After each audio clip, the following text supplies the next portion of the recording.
أنا غلبان يا سعادة البيه، غصب عني، غصب عني والله يا سعادة البيه. الدنيا كانت ملطشة معايا ومش عارف أعيش.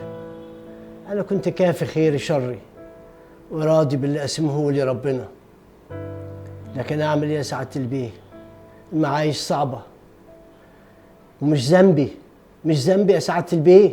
أنا ترس في مكنة، المكنة كلها مصدية، فكان لازم يطولني الصدى. تخيل يا سعادة البيه لو جبت تفاحة فاسدة وحطيتها في الطبق السليم، كل التفاح هيعفن. شوفوا مين اللي حط التفاحة الفاسدة وخلى التفاح كله يبوظ. هو أنا اللي بس اللي باخد يا سعادة البيه؟ البلد كلها بتاخد. مين عايش على مرتبه لغاية آخر الشهر؟